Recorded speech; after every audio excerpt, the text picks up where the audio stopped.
اللہ وبرکاتہ۔ ہمارے خصوصی مہمان سہیل خان صاحب ہمارے ساتھ ہیں جو کہ حیدرآباد کے دورے پہ ہیں۔ سب سے پہلے تو ہم ان کو خوش آمدید کہتے ہیں اور مشکور ہیں کہ انہوں نے اپنا قیمتی وقت ہمیں دیا۔ آج غزہ کے حوالے سے جماعت اسلامی یوتھ کی طرف سے افطار تھی، انہوں نے اس میں کوئی خطاب کیا، اس حوالے سے بھی ان سے بات کریں گے۔ آخر یہ فرضی باتیں ہیں یا پھر اس کا پریکٹیکل بھی ہے؟ آخر کیا وجہ ہے جماعت اسلامی اقتدار تو مانگتی ہے لیکن جب اقتدار ہوتا ہے تو جماعت اسلامی اس کی مجبوریاں بھی گنانتی ہے، جیسا کہ جماعت اسلامی کے سابق امیر سعد الحق اپنی گزشتہ تقریروں میں کہتے آئے، اور انہوں نے متعدد انٹرویو میں یہ بات کی کہ ہمیں اختیارات نہیں تھا اور عالمی ادارے ہمیں تسلیم کرنے کو تیار نہیں ہے۔ اگر عالمی اداروں کو تسلیم کرنے کو تیار نہیں ہے تو پاکستان کے اندر وہ کس طرح کام کر سکتے ہیں غزہ کے حوالے سے، پاکستان میں انقلاب کے حوالے سے؟ جی بسم اللہ الرحمن الرحیم۔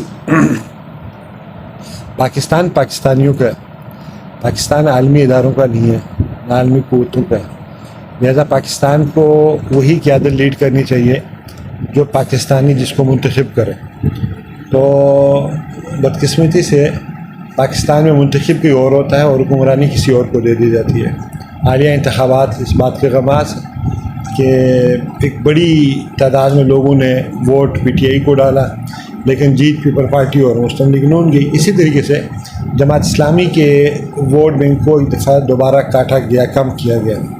خود میرے حلقے میں ہمارا ووٹ جو 34,000 تھا اس کو 20,000 بنا کر پیش کیا گیا۔ ہم یہ کہتے ہیں کہ اس ملک کا ہر ادارہ اپنا کام کرے، جس کے ذمہ سیکیورٹی وہ سیکیورٹی کرے، جس کے ذمہ عدلیہ ہے وہ عدلیہ چلائے، جس کے ذمہ دفاع ہے وہ دفاع کرے، جس کے ذمہ سیکیورٹی کے معاملات چلانا ہے وہ کریں، جو سیاسی اداروں کو چلانے وہ سیاسی اداروں کو چلائیں۔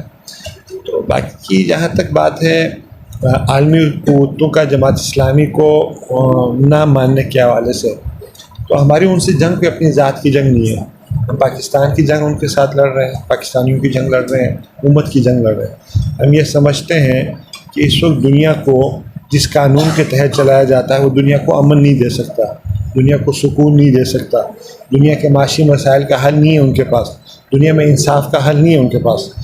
بحیثیت مسلمان اور شریعت محمدی کو ماننے کے ناطے ہم یہ سمجھتے ہیں کہ وہ نظام ہمارے پاس موجود ہے۔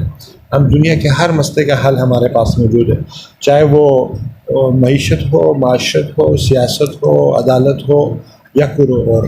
مغرب کو چاہیے کہ وہ مکمل طور پہ ناکام چونکہ ہو چکے ہیں، لہٰذا اب دنیا کی امامت سے پیچھے ہٹ جائیں اور یہ مسلمانوں کے لیے چھوڑ دیں۔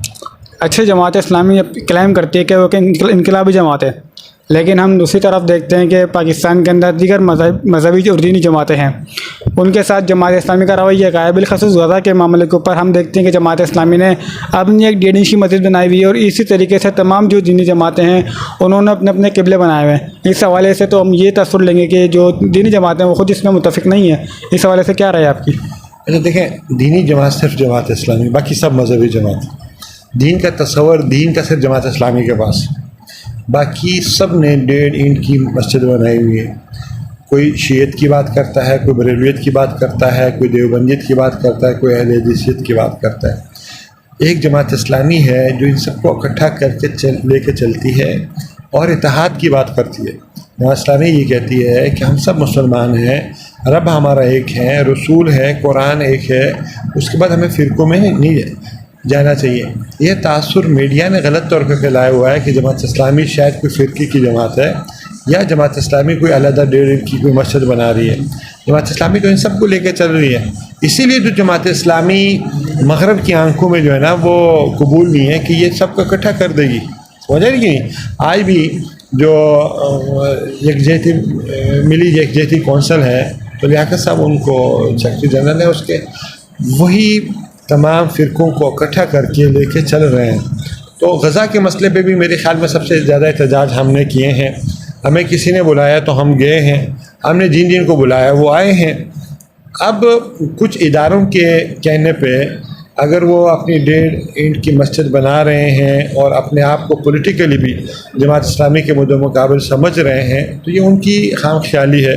جماعت اسلامی کا انٹرنیشنل جماعت ہے, انٹرنیشنل موومنٹ ہے, اسلامک موومنٹ ہے, جو مصر میں موجود ہے, جو ترکی میں موجود ہے, جو خود امریکہ کے اندر موجود ہے, جو ملیشیا میں ہے, جو جزائر میں ہے, تیونس میں ہے, عرب ممالک میں ہے, انڈیا میں ہے, پاکستان میں, بنگلہ دیش میں, افغانستان میں. اور سب ہمارا طریقہ کار مختلف ہو سکتا ہے, مختلف ناموں سے ہیں, لیکن کام ایک ہی ہے, اور وہ یہ ہے کہ اسلام کو پولیٹیکلی اقامت دین کی طرف لے کے جائے. اچھا, حال ہی کے اندر جو ہے غزہ وار یعنی نے کوئی اور رخ اختیار کیا ہے, اور پرسوں کی اطلاعات کے مطابق جو ہے اسرائیل نے یعنی کہ یو ایس کے حمایت یافتہ جو ایئر سروسز تھی اس پہ بھی حملے کیے ہیں. ساتھ ہی ہم دیکھتے ہیں کہ شام میں واقع ایرانی توسیع خانے پر بھی حملہ ہوتا ہے. تو یہ جنگ کس طرف جاری ہے اور اس کا آخر حل کیا ہے؟ اگر ہم عالمی اداروں کی بات کریں تو عالمی ادارے تو بالکل بے بس نظر آتے ہیں. آئی سی جے کی بات کریں تو آئی سی جے میں یعنی کہ ہیرنگ ہونے کے باوجود اسرائیل نے کھلے عام وہاں پر یعنی کہ جہادت کی. اس حوالے سے کیا اس کا حل کیا ہوا؟ اچھا دیکھیں, اصل میں مسئلہ اسرائیل کا نہیں ہے, مسئلہ یہودیوں اور یہودیوں میں بھی زیونسٹ جو ذہنیت کے لوگ ہیں نا, وہ نارمل لوگ نہیں ہیں, وہ ذہنی طور پہ بیمار ہیں, وہ سائیکولوجیکلی ڈسٹرب لوگ ہیں, ڈس آرڈرڈ لوگ ہیں. دنیا میں بہت سارے یہودی ہیں جو اس وقت ان کی مخالفت کرتی. نوم چومسکی بہت بڑا نام ہے, مطلب امریکہ کا ایک سوشل سائنٹسٹ ہے, پوری دنیا میں اس کی تھیریز کام کر رہی ہیں, اس نے کھل کی مخالفت کی ہے. اور بہت سارے ایسے لوگ ہیں. بائیڈن خود یہودی ہے اس لیے کھل کے وہ حمایت کر رہا ہے, لیکن اس کو بھی سمجھ آ گئی ہے کہ میں اس حد تک امریکی کا پریزیڈنٹ ہوتے ہوئے میں نہیں جا سکتا. وہ سارے اس وقت بیمار ذہن اکٹھا ہوا ہے جو گریٹر اسرائیل کی یا یہودیت کی پوری دنیا پہ غلبے کی بات کر رہے ہیں. تو اس لیے میں یہ سمجھتا ہوں کہ وہ دیکھیں, وہ جرمن ہٹلر نے جب قتل عام کیا تھا ان کا اور کچھ کو چھوڑ دیا تھا, اور انہوں نے کہا تھا میں اس لیے ان کو چھوڑ رہا ہوں کہ بعد کی دنیا میرے اس عمل کو سرائے گی. آج وہ وقت آ چکا ہے کہ دنیا کو پتہ چل گیا ہے کہ یہ یہودی دنیا کے لیے کتنا بڑا مرض ہے. جب تک یہ دنیا کے اوپر رہیں گے یہ خانہ جنگی نہیں رہے گی. ایک سازشی ذہن ہے, یہ مختلف طرح کی کیمیکل بیماریاں دنیا کے اندر پھیلاتے ہیں, یہ اکنامکلی دنیا کو ڈسٹرب کرتے ہیں. ورلڈ بینک, IMF سارا ان کے قبضے میں ہے. تو اس لیے پوری انسانیت کو اب ان کے خلاف جنگ لڑنی ہے. اچھا, جماعت اسلامی بولتی ہے اقتدار میں لے گا تو ہم کام کریں گے, بل فرض اسٹیبلشمنٹ کو آنے دیتی نہیں ہے, ادارے ان کو قبول نہیں کرتا ہے. دوسرا جماعت اسلامی کے پاس کیا ہے؟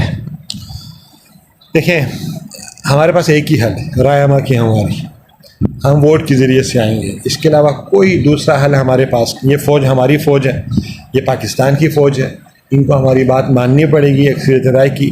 چل جرنیل اگر ہماری بات نہیں مانتے اس کا یہ مطلب نہیں کہ ہمارے ادارے ہماری بات نہیں مانتے. انشاءاللہ وہ وقت بہت قریب آ جائے گا کہ جماعت اسلامی اس ملک میں اقتدار میں آئے گی, اور یہ فوج جماعت اسلامی کے شانہ بشانہ پوری دنیا کے اندر پاکستان کی حاکمیت کی اور اسلام کی حاکمیت کی جنگ لڑے گی انشاءاللہ.